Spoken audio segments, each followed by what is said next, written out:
Bonjour Marion. Bonjour Jérôme. Bienvenue. Merci. Ce film Venice Beach, California, en vérité, c'est le troisième volet d'une trilogie réalisée autour de ce décor particulier qui est un décor de plage. Et d'ailleurs, pour les gens qui ont vu le tout premier de ces trois films, qui s'appelait Coney Island, qui avait donc été tourné à Brooklyn, c'est frappant d'entendre Coney Island mentionné justement par un des personnages qu'on entend ici, qui d'ailleurs lui-même fait un parallèle entre les deux. Est-ce que vous pouvez nous dire succinctement en quoi consiste cette trilogie et ce qui vous a donné envie de travailler sur un sujet pareil? Oui, alors, bon, d'abord, j'aime bien les plages, donc ça, voilà. Et en fait, c'est des endroits qui m'intéressent pour plusieurs raisons, et notamment pour le fait que c'est des endroits qui mélangent un peu le divertissement et le travail. Et en fait, au départ, j'avais pas en tête une trilogie. Au départ, je voulais faire donc ce film sur Coney Island. Et en montant ce film, j'ai réalisé que la dimension balnéaire du parc d'attractions était très présente dans mes rushs et que c'était un truc qui m'intéressait beaucoup. Et pendant ce moment de montage, j'ai fait 2 voyages, un à Rio et un à Los Angeles, où j'habitais à Venice Beach. Et j'ai découvert ces 2 autres plages qui chacune m'ont frappée pour des raisons complètement différentes. Et c'est là que l'idée de la trilogie est née. Voilà. Donc l'enjeu, c'est aussi qu'il y a à chaque fois un type de sociabilité très particulier.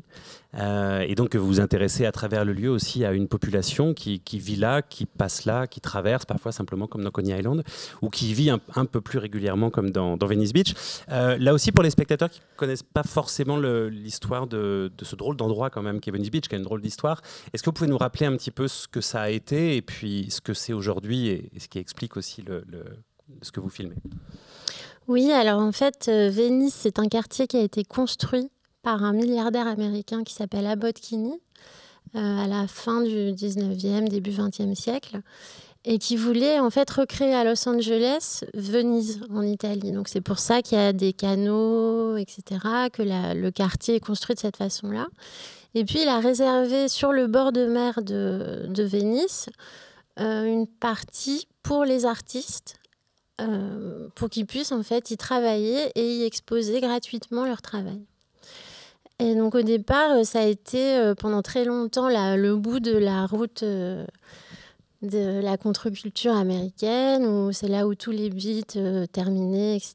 Et puis petit à petit, il y a une communauté de sans-abri qui a commencé à s'installer sur cette plage et qui y est restée. Voilà. Et il y a justement, on parlait de Coney Island tout à l'heure, le moment où vous aviez filmé Coney Island, c'était un moment un peu particulier, c'était un peu la fin, enfin une fin provisoire, puisqu'on allait rentrer dans une grande phase de travaux, et puis c'était un parc d'attractions mythique, donc c'était un moment un peu triste. Là, il y a quelque chose de voisin qui se joue, mais de plus dramatique, c'est que justement les restes de ce moment libertaire qui a correspondu à Venice Beach sont peut-être en train d'être engloutis définitivement, puisque c'est un quartier qui est de plus en plus racheté, enfin dans l'immobilier, de plus en plus racheté par les grands groupes Internet aujourd'hui, etc., etc. Alors là, justement, en fait, c'est quelque chose qui est très étonnant avec Venice Beach. C'est que moi, quand je suis allée tourner ce film, j'avais très peur de ce phénomène de gentrification, et je savais que l'installation des Google, Snapchat et tout à Venise risquait de chasser cette communauté de sans-abri. Et puis le Covid est arrivé, et en fait, il s'est produit l'inverse. C'est-à-dire que la situation actuellement à Venise est dramatique. Ce qu'on voit dans ce film n'existe plus. C'est-à-dire que dans le film, on voit une sorte de répétition d'un quotidien un peu sisyphien comme ça, où il faut déménager ses affaires d'un côté à l'autre du bord de mer, parce que les sans-abri ont le droit de dormir d'un côté, mais n'ont pas le droit d'y rester pendant la journée. Aujourd'hui, des 2 côtés de cette promenade, c'est vous savez, des séries de tentes collées les unes à côté des autres.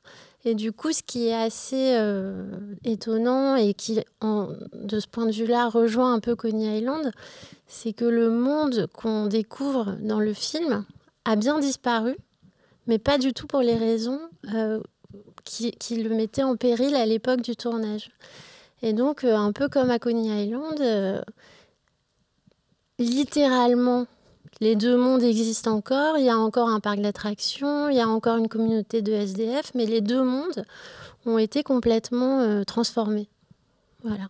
Alors, vous parliez d'une vie sisyphéenne ou d'un rythme sisyphéen de la vie de ces gens, parce qu'effectivement, ils sont obligés tous les matins, il y a une bonne partie de la journée pendant laquelle ils sont persona non grata. Et précisément, c'est ce qui a guidé le dispositif du film, c'est que vous n'avez filmé, si je ne dis pas de bêtises, chaque journée de tournage, vous ne filmez que de 6h à 9h du matin, c'est ça ? Ouais, de 5h à 9-10h. D'accord. Comment s'est dessinée cette idée-là, voilà, parce que c'est un principe quand même assez fort et puis qui induit aussi un rapport au temps dans l'expérience du spectateur qui est très singulier. En fait, cette idée, elle s'est dessinée d'abord au moment où j'ai eu l'idée du film, donc il y a longtemps, qui est le moment où moi j'ai passé un peu de temps à Venise pour la première fois. Et en fait, à cause du décalage horaire, j'étais réveillée très tôt. Et donc, en attendant que les amis chez qui j'habitais se réveillent, j'allais me promener au bord sur la plage. Et c'est là que j'ai découvert ce monde-là, qui, plus tard dans la journée, est complètement invisible. Parce qu'une fois que les commerces s'ouvrent, que les touristes arrivent, c'est une partie du décor, mais... Et du coup, à ce moment-là, je me suis dit, tiens, ce moment, c'est un moment dont tout le monde ignore l'existence et qui est quand même un peu particulier. Voilà. Ça veut dire aussi, je trouve que c'est une des impressions très fortes que fait le film, que finalement vous filmez moins une portion de temps qu'un lieu à part entière, comme une sorte de lieu à demi existant. Et d'ailleurs, évidemment, comme on est dans un moment d'aube comme ça, on est vraiment dans un entre-deux, on est presque dans un monde fantastique au fond, on est dans une espèce de limbe comme ça. Est-ce que c'est, je vous vois acquiescer, est-ce que c'est un principe qui a guidé le montage par exemple? Parce que quand je parlais de l'expérience que fait le spectateur du temps, on a ce sentiment un peu de bégaiement là, comme ça, du temps qui à la fois est un peu anxiogène et qui en même temps a quelque chose d'un peu merveilleux aussi. C'est-à-dire que vraiment plus on avance dans le film, plus on s'installe dans une sorte de réalité parallèle. Oui, clairement. Ça impliquait, j'imagine, des questions de rythme au montage, parce que soudain le jour se lève et puis on se retrouve à nouveau la nuit, donc il y a quelque chose de très musical comme ça. Comment vous avez travaillé au montage? Alors au montage, j'ai travaillé d'abord longtemps toute seule. Et puis, entre le rough cut et le film terminé, j'ai passé 3 mois à travailler avec une monteuse brésilienne qui s'appelle Isabela Monteiro Di Castro. Et en fait, avec elle, on a fait un peu de la dentelle. C'est-à-dire qu'on a passé des heures, justement, à se poser ces questions de passage de la nuit au lever du soleil, au jour, et en retravaillant les ruptures, les évolutions, la création de cette espèce d'atmosphère, comme vous dites, un peu qui tient un peu du merveilleux. Et aussi le lien entre les images et le son. Et alors là, oui, c'était... voilà, donc ça a été plusieurs conversations, en fait. Les conversations entre les images et le son d'ambiance des images et le son d'ambiance des sons, et puis ma conversation avec Isabella, qui a été assez rude, mais vraiment décisive pour le film. Alors, quand vous parlez des sons, ce que vous définissez comme les sons, ce sont en fait les conversations, les échanges que vous avez eus avec ces gens-là, que vous ne filmez pas. Alors c'est une question un peu évidente que je suis obligé de vous poser aussi.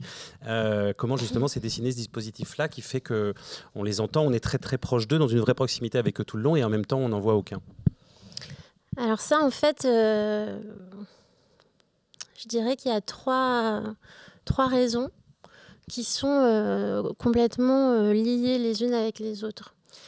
Il y a une raison que je pourrais qualifier d'éthique, une raison poétique et une raison politique.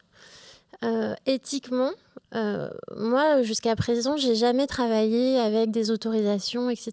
Donc, j'arrive dans des lieux publics avec une caméra et je dois négocier avec les gens que je filme les conditions de tournage. Et donc, ma façon de m'approcher, c'est toujours... cette négociation, elle se fait toujours avec la caméra. Et en fait, Vous les abordez caméra en main et... En fait, j'arrive avec ma caméra et puis je commence par... en termes de distance, je suis très loin. Et puis, petit à petit, en fonction de l'adoption réciproque en fait, qui se produit pendant le tournage, je m'approche plus ou moins. Et en fait, donc, dès que j'ai commencé à tourner, j'ai très vite compris que pour atteindre une forme d'intimité et de confiance, je ne pouvais pas filmer ces entretiens. Donc ça, c'est disons, la raison un peu de cuisine, quoi, de fabrique, comment ça fonctionne. Ensuite, il y a une raison poétique qui, là, était une idée que j'avais, qui m'avait été inspirée d'un livre de Charles Reznikov, qui est un poète objectiviste américain, qui, lui, par exemple, dans un texte qui s'appelle Testimony, reprend les minutes de procès en cour pénale aux États-Unis et réagence les témoignages pour fabriquer une histoire collective des États-Unis à partir d'expériences individuelles. Et moi, j'avais envie d'essayer de fabriquer quelque chose comme ça avec Venice et de créer une voix collective du boardwalk à partir... Et donc, pour pouvoir faire ça, évidemment, je ne pouvais pas montrer des entretiens filmés. Et enfin, la raison politique, c'est que je voulais rendre visible cette population, cette communauté, et que paradoxalement, j'avais l'impression que la meilleure façon de les rendre visibles et audibles, c'était sans les montrer. Voilà. Et c'est, en quelque sorte, c'est comme si vous donniez à entendre la voix des lieux eux-mêmes. Il y a quelque chose qui est de cet ordre-là. C'est-à-dire comme c'est un moment vraiment à part du reste de la journée, parce que le reste de la journée, c'est un lieu qui est très touristique, c'est un lieu où il y a énormément de passages, et c'est vraiment une sorte de toute petite lucarne comme ça, où ce lieu est d'autres choses et l'occasion justement d'autres rencontres. Sur alors le son, non plus les voix justement, mais l'environnement sonore, et puis les cadres eux-mêmes, il y a très vite dans le film, on sent que les plans que vous avez tournés là-bas nous donnent à habiter ces lieux-là. C'est ça aussi les conditions de l'écoute. C'est-à-dire qu'on a vraiment le sentiment de les écouter depuis le lieu même où ils parlent, même si on ne les voit pas. Qu'est-ce qui déterminait un cadre à chaque fois? J'imagine que ce n'est pas simplement des questions plastiques et que vous étiez justement guidé par cette idée qu'il fallait ancrer le spectateur vraiment dans les lieux. Oui, complètement. En fait, ce qui détermine chaque cadre, c'est je sais pas, moi j'aime bien parler de plans démocratiques. C'est des images dans lesquelles le spectateur a le choix de se concentrer sur telle ou telle action. Alors ça peut être un vol d'oiseau, ce qui se passe au premier plan, une vague au fond à droite du plan, voilà, et de laisser du coup à mon observation, à moi, la possibilité de regarder plusieurs choses en même temps, et au spectateur aussi. Voilà. Ce qui veut dire que très concrètement, vous êtes dans ces cas-là, vous êtes à côté de votre caméra qui est posée sur un trépied, vous êtes à côté ou vous êtes régulièrement dans le viseur de la caméra? Quelle est votre position à vous? Je suis toujours derrière. Enfin, dans l'image, quoi. Voilà, oui. D'accord.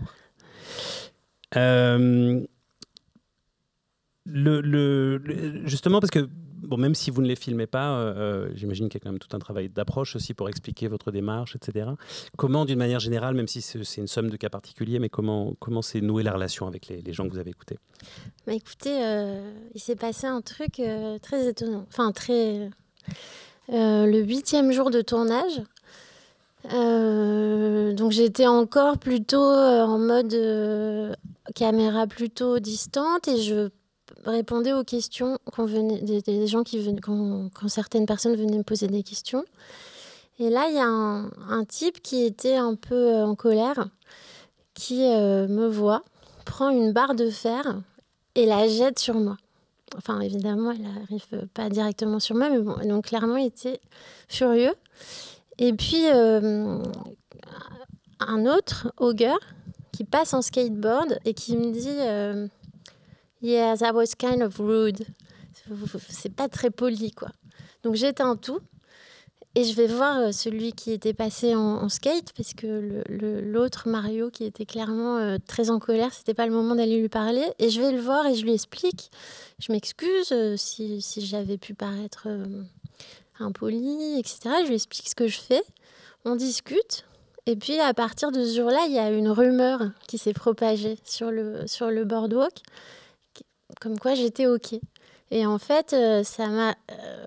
voilà, après, ça s'est fait très... À la fois, ça a dessiné pour vous la confirmation que c'est vraiment une communauté liée à ce moment de la journée et puis à leurs conditions, même si mes souvenirs sont bons, parmi les gens qu'on entend dans le film, il n'y a pas seulement des gens qui toutes les nuits viennent dormir là et qui sont sans domicile depuis des années, etc. On est encore dans un mixte un peu de gens qui se retrouvent là par désœuvrement et puis de gens qui sont un peu entre deux, mais parce qu'il y a cette espèce de reste de culture un peu hippie sur la plage.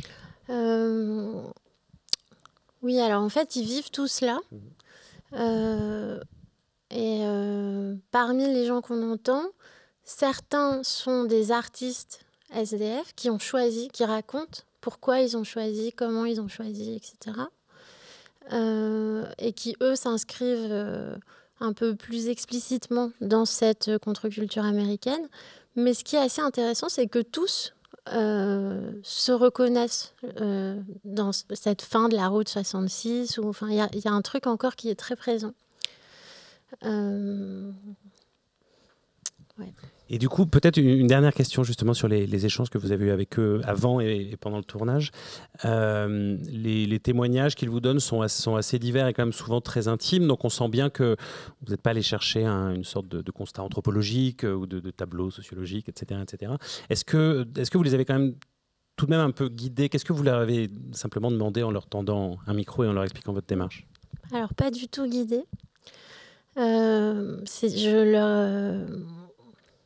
Je leur ai en fait donné la possibilité de dire ce qu'ils voulaient sans aucune contrainte, ni par une série de questions, ni par des contraintes de temps. Il y a certains entretiens qui ont duré 2 heures, d'autres qui ont duré un quart d'heure.